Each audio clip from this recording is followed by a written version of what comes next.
ഇപ്പോണ്ട് ചില ത്വരീക്കത്തിൻ്റെ ആളുകൾ പറഞ്ഞിട്ട് അവിടെ ഇവിടേക്ക് നടക്കും. അവൽ മുതൽ ആഖിർ വരെ ഗൈബത്ത് അറിയല, ആലിമീങ്ങളെ ഗൈബത്ത് അറിയാൻ. ഇതെന്ത് തരീക്കത്താ? ഗൈബത്തിൻ്റെ തരീക്കത്ത് എന്ത് തരീക്കത്താ?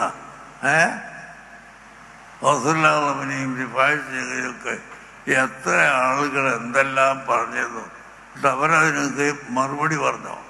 ഇല്ല, അവർ ഗീബത്ത് പറഞ്ഞിട്ടില്ല. ഇത് തരീക്കത്തല്ല. ഈ ഗീബത്ത് പറഞ്ഞിട്ട് ഇങ്ങനെ പ്രസംഗിച്ചുകൊണ്ട് കിടക്കലൊന്നും ഒന്നും തരീക്കത്തല്ല. തരീക്കത്ത് എന്ന് പറഞ്ഞാൽ കുട്ടികൾ അതിക്കേൽ വരെ പഠിച്ചിട്ടുള്ളതാണ്. സൂക്ഷ്മത അവൻ്റെ നടത്തത്തിലും ഇരുത്തത്തിലും ഭക്ഷണം കഴിക്കുന്നതിലും സംസാരിക്കുന്നതിലും എല്ലാ തരത്തിലും സൂക്ഷ്മത പാലിക്കുന്നവൻ. ആ പാലിക്കലാണ് തരീക്കത്ത്.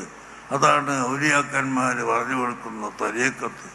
അതുകൊണ്ട് സഹോദരന്മാരെ, നമ്മളെല്ലാവരും അല്ലാഹു തആലാനെ പേടിച്ചുകൊണ്ട് ജീവിക്കണം.